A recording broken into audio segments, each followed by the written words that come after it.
Hey guys, it's Imp, and welcome to Imp's Guide for Making Money in Star Trek Online. I'm going to go ahead and try to keep this as concise as possible. There are going to be three parts.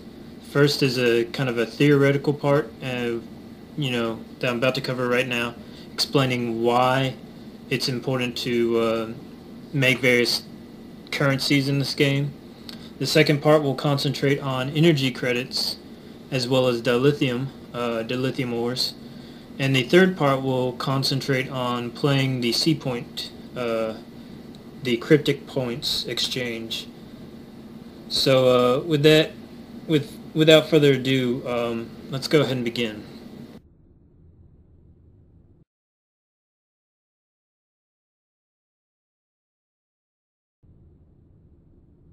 All right, the first thing we're going to discuss is sort of theoretical, and that is exactly why do you need to make the different sources of income and at the different levels that you do. I think C points, being able to play the C point market, especially if you're a non-depositor or someone who doesn't buy C points or isn't subscribed, that's relatively self-explanatory. You need C points to get access to content that other players get for free or have already paid for. However, energy credits and, to an extent, dilithium are pretty much free in the game. Dilithium, though, itself translates directly over to more C points, so you can see how it's understandable that you would want to make more dilithium. And in addition, you can always use dilithium itself to buy some of the various items that you can't buy with C points. It's another form of specialty currency. There's a couple of them. There's also Latinum.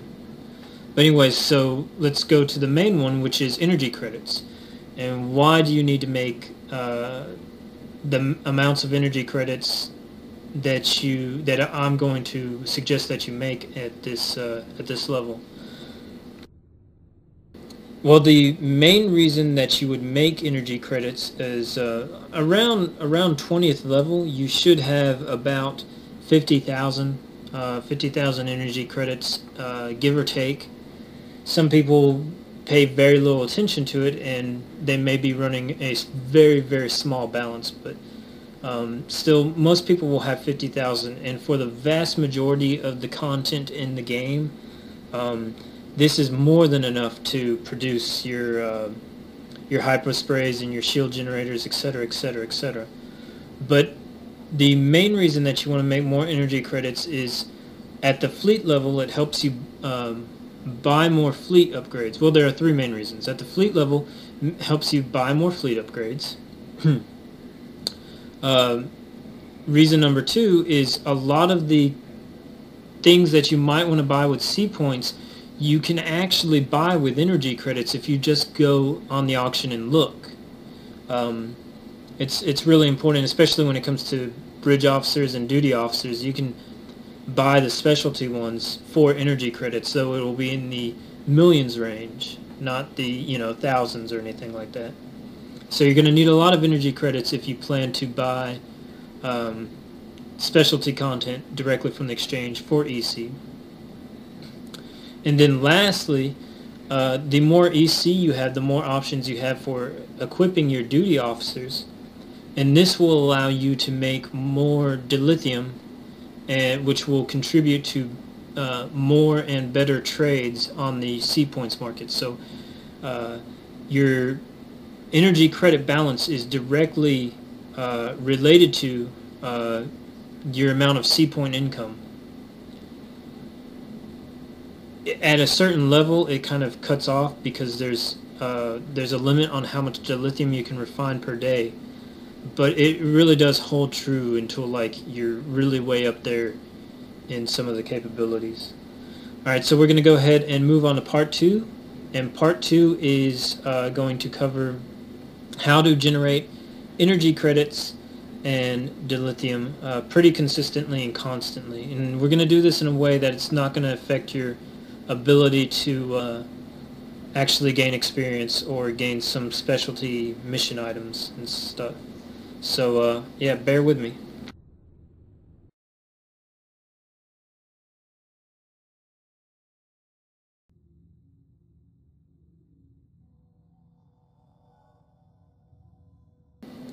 Alright guys, welcome to the USS Adventure, which is my heavy cruiser. You can tell I'm not like a high vice admiral or anything yet. Just recently restarted this game. Previously, I played a Vulcan female. Name was Tapia or something like that, and I got up to just before vice admiral. But this was when the game was still subscription based, so you had to pay to play, and I went through a little bit of a period of, you know, my income declined, so yeah, that was pretty much the end of that. And then when it came back as free to play, I decided to start playing again. My previous character had pretty much all but been wiped out, so I've been playing now as a as that blonde dude you saw, and slowly rebuilding things. If you're interested in playing, and you want to hang out with us, we're Delona Fleet Command, and we're a in-game extension of a greater gaming group that plays several games, including EVE Online, Worm Online, Entropia Universe. And our goals and focus in Star Trek Online is twofold. We plan to compete in the new Season 6 fleet content, and that's, a little bit of my area, but it's mostly other people's area, not really my responsibility. Um, and then also we plan to create our own web series. As you can see, we have the technology and the capability to do it ourselves. So we're going to create our own web series and do episodes, if you will, of dramas and stuff like that. So it should be really fun, and if you're interested at all, go ahead and seek us out. We're always looking for new members. We have two senior fleet admirals and then two other vice admirals, and at any given point, one of us will be online, hopefully. So just ask around. Sometimes we're found hanging out at two places, which is, of course, we're either found at Earth Base or Starfleet Academy. And then the second area is we also go to Drozana and we play Dabo there. So yeah, look out for us. All right. Well, anyhow, on to the tutorial. For this, I've entered the Delta Valonis sector, which is one of the many exploration areas. And you can see this one is right off the, I guess that's core word, I'm not quite sure, but it's right near Sol itself. Seems odd that humanity hasn't explored that close to Earth, because if you think about it, Sol's there. Like, all of this should be like really well explored, but I guess it hasn't, because they've been having more contact with the Vulcans and Andorians and stuff. I guess it kind of makes sense. But anyways, so Delta Valonis, which is the lower level exploration sector, it's still a good one though. Has a lot of good quality missions. Your opponents in this region consist of those, I forgot the name of them, but they're like a cat girl race. It's like really bizarre.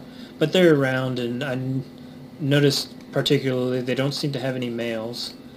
And yeah, you get to shoot at them, and there's a lot of good duty officer duty officer missions here. So let's go ahead and go over the reason I've chosen an exploration sector as your area for making money.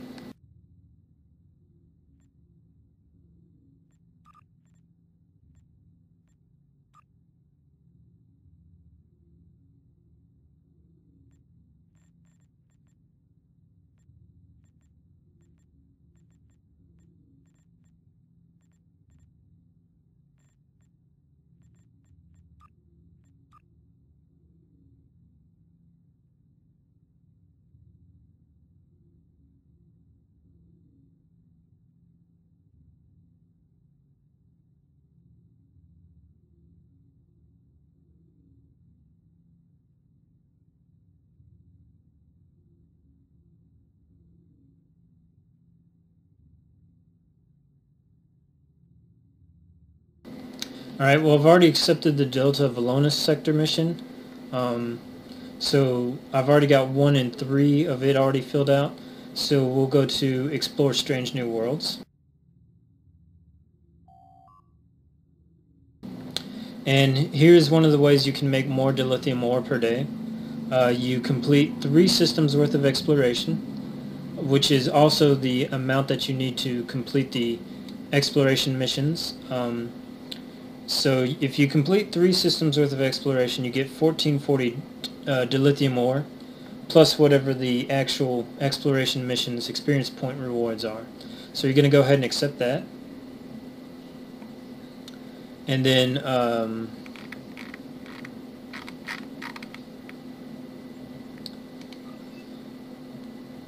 Delta Valonis sector is already in progress, and so once you've got the relevant exploration mission for your sector and the ore mission, then you're ready to begin exploration. So your biggest goal at this point is to explore anomalies and explore the various worlds. So let's go ahead and head for this anomaly.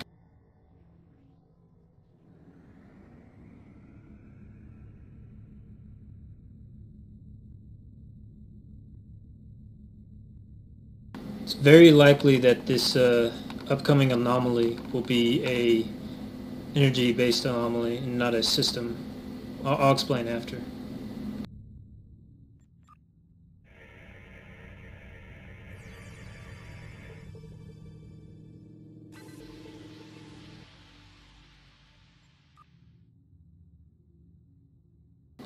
And that right there is actually how you're going to make a good bit of your money while you're completing these missions.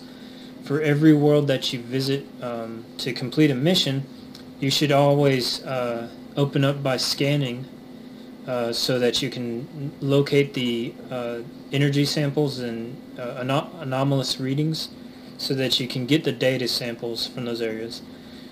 And I'll show you why after I complete what I'm out here to do. So I'm going to go ahead and complete this little bit of a mission, and then after I've collected a whole bunch of data samples and everything like that, then I'll show you how you make money off those. Alright, well I don't really have time to complete the entirety of all those missions, so I'm just going to go ahead and show you the next step after you would have completed your exploration mission. And that is heading to the exchange on one of the star bases. So that's where we are now, and we'll go ahead and head there. First I'm going to stop by the bank and pick up some inventory for selling on the market.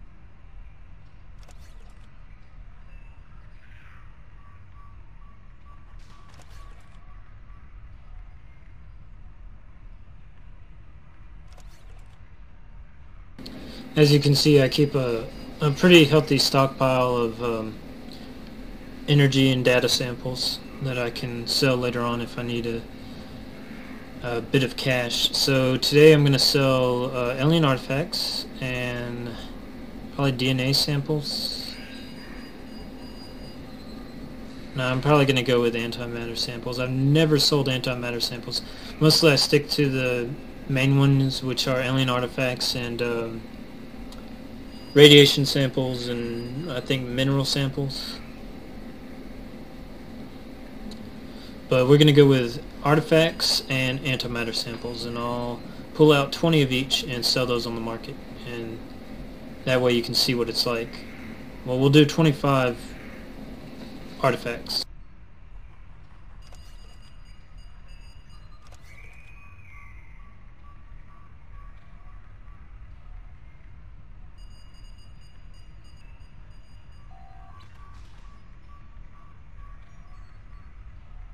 Alright, so we've got our got all our data samples and a whole bunch of provisions, and I had originally stocked those provisions from trader deals and special events, and I tend to do that because it's cheaper to get them than to replicate them. But always remember, if you're doing an exploration mission or what have you, and you need provisions, you can always just use your handy dandy little replicator. And down here you can see you can replicate all your consumables and all the commodities, including some basic shields and phasers and stuff. I think that's a really neat addition to this game, and it really does fit at least the concept of the game. Like, I pretty much go anywhere and I have a basic store available. But yeah, it's pretty good. So we're gonna go ahead and go to the exchange and sell this crap.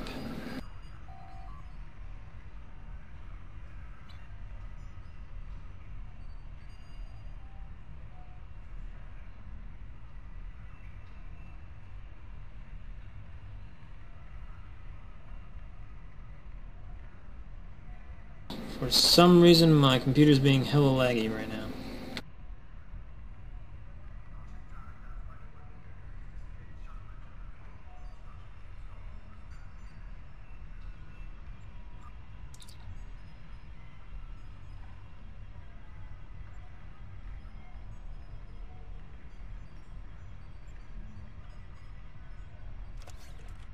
Alright, first thing you're gonna do is, unless you know prices just right off the top of your head, which I don't, I always like to do a price check before I start selling again.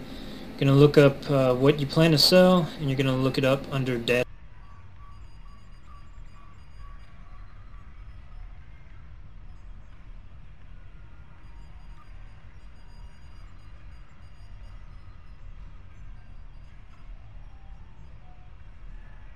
And what I see here is the cheapest is 800 for one sample, and then 10 for 500, and we're not going to have that standing, so I'm going to buy that right now.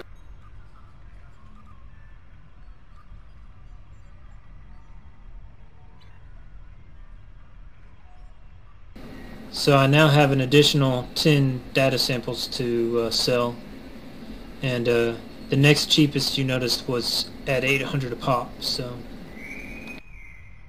and once again, these are people, somebody sold his 10 data samples on the market without doing a price check whatsoever, and he lost a ton of money on them. He sold them for 50 a piece when he can at least get 10 times that amount. Like, 10 times the amount would literally be undercutting the market currently by 300 energy credits each, you know. So the guy made a stupid move, and I benefited from it. So that's another reason you want to do your price checks, is you can spot outliers like that and really take advantage of it. Not to mention that, sorry about that, I use my little star, my asterisk for my talk tone. Anyhow, not to mention, when you spot your outliers and you purchase them, you actually drive the price up. Theoretically, you're driving your own price up, so it's always good to do that. So let's conduct another price check and see what I can do.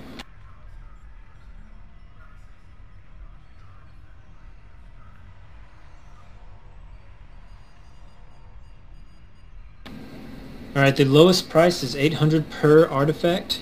So what I'm going to do is I'm going to sell 10 at a time, and I'm going to give a discount per artifact, but given that the person spends more money. So I'm going to sell 10 for 5,000, which is 500 per artifact.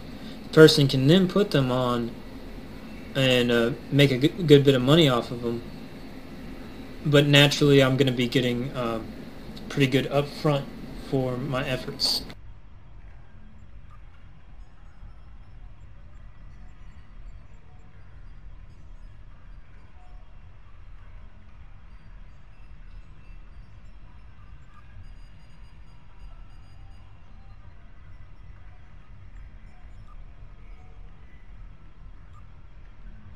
Alright, and there we have the 10 alien artifacts posted for 5,000, which I predict probably in the next 30 minutes somebody's going to buy that. I'm going to do that 3 more times, and then I'll sell the last 5 piecemeal for $7.99, something like that.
And if you look there while I'm placing the order, I've already got somebody who's buying. So I've got just sold 10 of my artifacts for 5,000, which is definitely a, that's how quickly this stuff goes.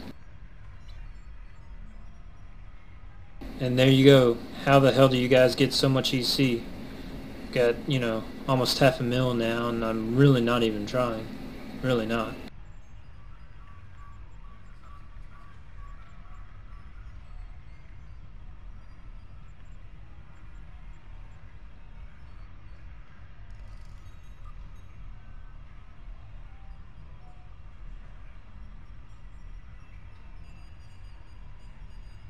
Now we're going to look at the price check for the other data sample that I want to sell.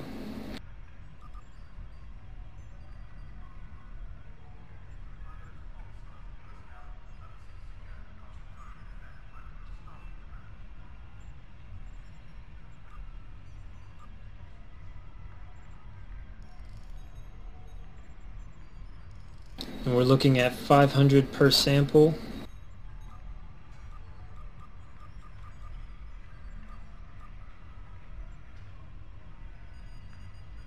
I see one deal, but I don't really feel like buying it.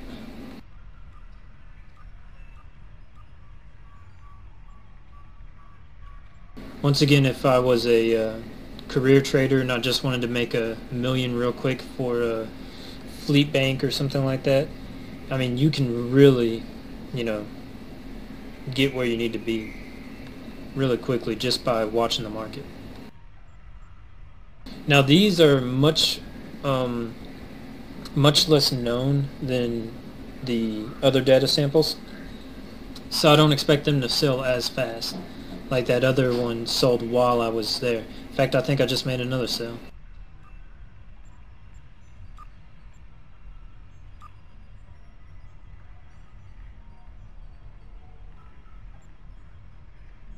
Oh crap, I knew it. Somehow yeah, I messed that up. I must have been going too fast. Well, anyhow, it doesn't matter. People will still buy the other artifacts for 10 grand.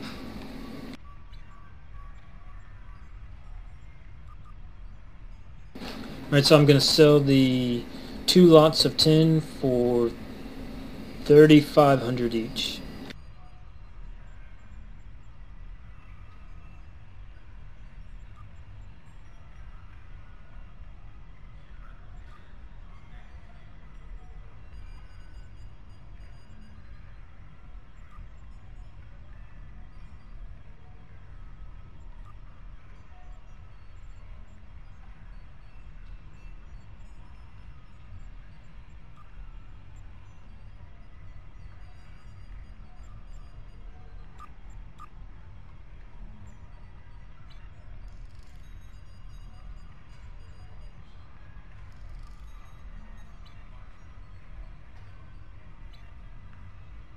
And over the course of the next few hours, those should sell.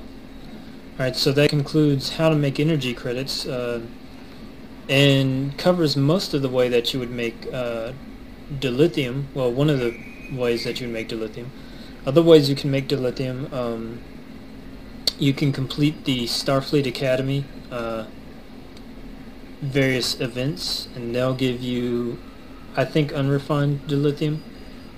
And you can also do duty officer missions.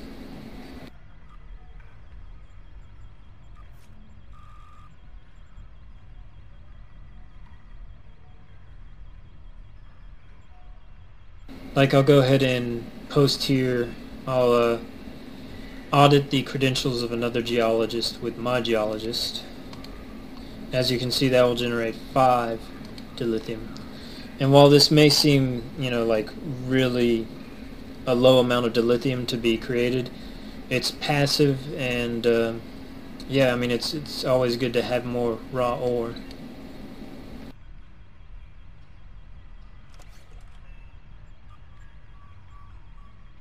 Your biggest, the biggest thing that's going to always be in your way, though, is going to be your ability to refine dilithium per day.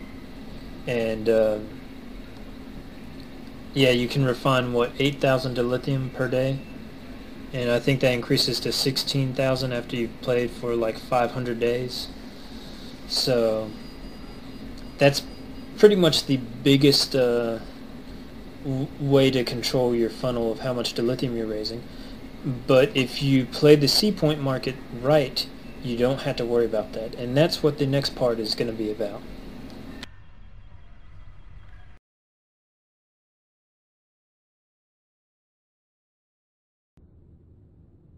Alright, so the final section of this little video is going to be me covering how to manipulate the sea point market. Well, not manipulate it, but play it successfully, so that you don't lose any dilithium or any sea points while you're trading. And I want to express that there is always the possibility of losing money, but if you technically follow what I'm doing, if you follow my instructions, you're technically never going to lose any money, technically. But let's go ahead and take a look. So here's your seesaw. That's where you can buy stuff with sea points. In order to generate sea points with dilithium, you click here and click on Dilithium Exchange. And there we go. Now we see the price fluctuating. It's really high right now, which makes me not want to contribute or do anything. But yeah, I'm here to show you how this is to be done, so we're going to do it.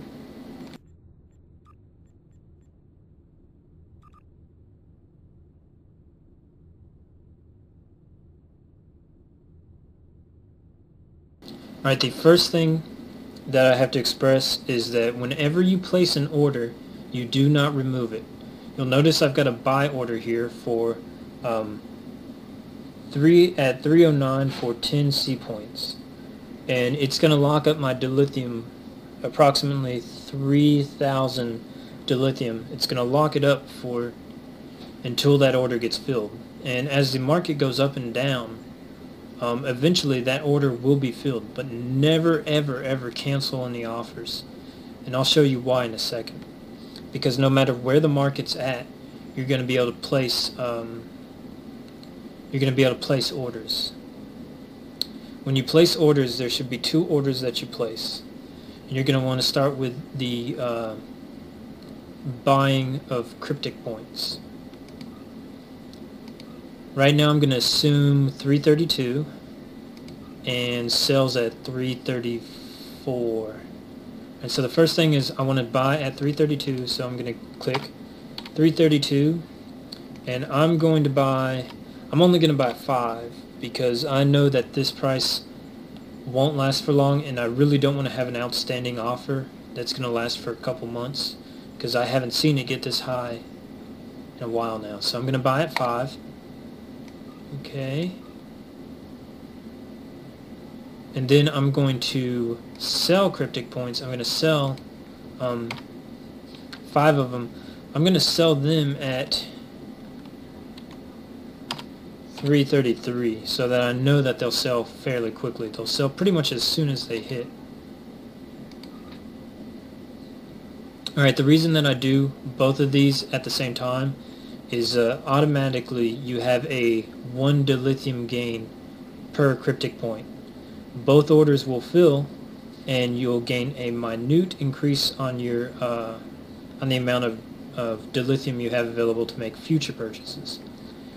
So thus, if every order you have includes a buy and a sell component, as long as you have no cost to maintain your orders, see, there it goes, it's already already sold. As long as you have no cost to maintain your outstanding offers, it makes sense that after you place it, you leave it there infinitely until it is filled, and therefore it would count as a profitable exchange. And what you'll want to do is, barring days like this, because right now it's really high, barring days like this when it's in the 310s and 320s, you're going to want to create a number of exchanges at the level and the rate that you're currently comfortable with. And the reason I say that is because you're going to have your core exchanges which are going to go really fast, and then you're going to have some outstanding offers on the wings.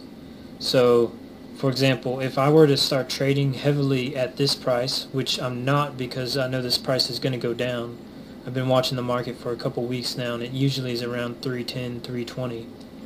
But I would place a lot of buy orders at 332 and a lot of sell orders. I might place 2 buy orders at 332 and 2 sell orders at 333, and I'd probably try to use all of my current balance to get those orders filled and everything like that. And then on the wings, I would create a sell order at 336 and a buy order at 328, so that when the market does fluctuate and it goes up, those sell and those buy orders will they'll fill automatically. And that's one of the cool things about this, is this market has there's no energy credit cost for keeping an order up. There's no cost, and I cannot. The only cost that you have is that you're only allowed to have, I think, 5 outstanding offers, and so if you do stretch yourself too far with your leftover offers, you can fill out your quota and kind of be stuck in a static position for a while. But as long as you're not canceling any offers, you should be making money. You should always make money as long as you're not canceling any offers. Because when those offers fill, they'll naturally, when this 309 fills, it will make up for having sold 10 credits at 310. Do you see what I'm saying? So always leave your offers outstanding, and yeah, I mean, you can just constantly grow your balance. My balance has never shrunk, and you can see that in that all the amounts that I sell and buy for are matched, you know. So yeah, that's pretty much my my little class on buying and selling of cryptic points. So if you have any questions, leave them on my hub page, and I'll put a link to the hub page on the YouTube video. And if you're looking at this video from the hub page, thanks for watching. If you do have any questions, just leave them down in the comments section. And y'all have a nice day.